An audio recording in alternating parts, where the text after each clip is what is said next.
90 రోజుల కోర్సు పూర్తి చేస్తే చాలు 100% ప్లేస్మెంట్ సపోర్ట్ తో సాఫ్ట్వేర్ జాబ్ మీ సొంతం. వెంటనే కోడ్ జ్ఞాన్ డెస్టినేషన్ ని సంప్రదించండి. 12వ ప్లేన్లకి భీమవరం ఎమ్మెల్యే గారు పులిపర్తి రామాంజలి గారు వచ్చిన్నారు. ఎందుకంటే చివరి దాకా భీమవరం పోటీ చేస్తారు పవన్ కళ్యాణ్ గారు అనుకున్నారు. రామాంజలి గారు ఇంటికి వెళ్ళేతలకి ఆయన కూడా ఓకే అనుకున్నారు భీమవరం పోటీ చేస్తారు. ఊహించిన విధంగా పిఠాపురం వచ్చి ఈ రోజు ఎమ్మెల్యే గారు డిప్యూటీ సీఎం అన్నారు. ఆయన గురించి చాలా గొప్పగా పలు సందర్భాల్లో సార్ చెప్పారు. సార్ మీరు ఎట్లా అంటే గతంలో అనేక పార్టీలు చూస్తున్నారు, జనసేన అధినేతే మీ ఇంటికి వచ్చారు. ఆ రోజు మొత్తం రాష్ట్రం మొత్తం కూడా భీమవరం పోటీ చేస్తారు అనుకున్న సమయంలో ఆ సీటు మీ చేతిలో పెట్టి ఆయన పిఠాపురం పోటీ చేస్తారు. దీని ఎలా పిలవాలి? పవన్ కళ్యాణ్ గారు నీతిగా, నిజాయితీగా, న్యాయంగా, ధర్మంగా పరిపాలించే వాళ్ళు ఈ రాష్ట్రాన్ని ఏలాలి. రౌడీలు, గోండాలు, దౌర్జన్యం చేసేవాళ్ళు ఈ రాష్ట్రాన్ని ఏలకూడదని ఆలోచన చేసి, మంచి వాళ్ళకి అవకాశం ఇవ్వాలి రాజకీయాల్లోనే ఆలోచన చేసి స్వయంగా ఆయన మా ఇంటికి వచ్చి నాకు అవకాశం ఇచ్చారు. వారు నీతి, నిబద్ధతకు, న్యాయానికి, ధర్మానికి పెట్టింది పేరు. ఈ 12వ ఆర్ధిక సభలో ఈ రాష్ట్రాన్ని ఎలా గాడిలో పెట్టాం, ఎలా అభివృద్ధి చేస్తాం, ఆ విషయాలన్నీ కూడా తెలియజేస్తాం. అదేవిధంగా సక్సెస్ ఎప్పుడు లేదు ఆయనకి జీవితంలో. 11 ఆవిర్భావ సదస్సుల వరకు ఆయన ఎక్కడ ఎమ్మెల్యే కాదు, కానీ దేశ ప్రధాని మోదీ గారు తన పక్కన లెఫ్ట్ సైడ్ కూర్చోబెట్టుకున్నారు. ఇప్పుడు రైట్ సైడ్కి వచ్చారు. ఈయన పవన్ కాదు తుఫాన్ అంటున్నారు.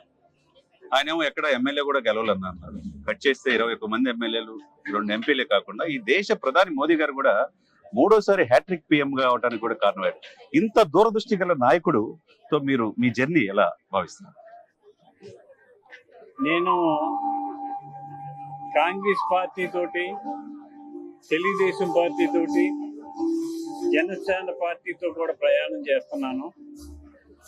నాకు పవన్ కళ్యాణ్ గారి విధానాలు కానీ, సిస్టమ్స్ కానీ, ఆయన యొక్క నీతి, నిజాయితీ, నిబద్ధత కానీ నాకు బాగా నచ్చినాయి.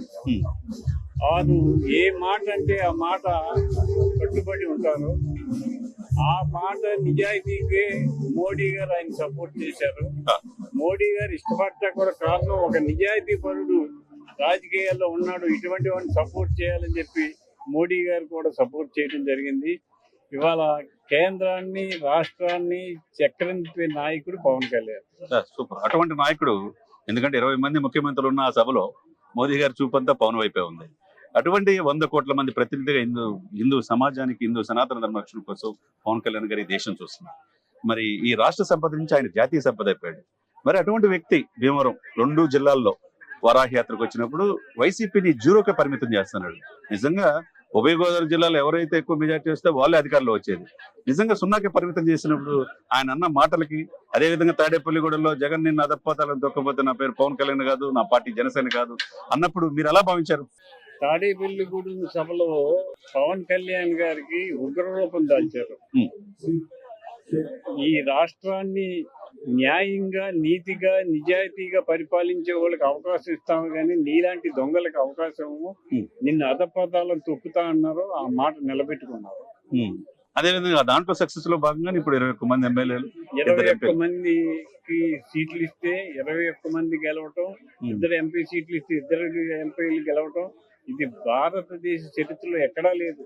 ఎంతమంది పోటీ చేసి అంతమంది గెలవటం అనేది ఒక పవన్ కళ్యాణ్ కి సాధ్యమైంది. మీరు దాదాపు 4 దశాబ్దాల మీ రాజకీయ అనుభవంలో ఎంతో మంది నాయకులను చూశారు. వాళ్ళకి పవన్ కళ్యాణ్ గారికి తేడా ఏంటంటారు? నేను చాలా మంది ముఖ్యమంత్రులు చూశాను. నీతికి, నిజాయితీకి, మాట కట్టుబడితనానికి, పేదవారిని ఆదరించాలి, దయతో ఉండాలి, కరుణతో ఉండాలి, ఆదరణతో ఉండాలనే మనస్తత్వం ఉన్న వ్యక్తి పవన్ కళ్యాణ్ గారు. అటువంటి వ్యక్తి రాజకీయాల్లో ఉండటం పేదవారికి వరం. Thank you sir. Thank you.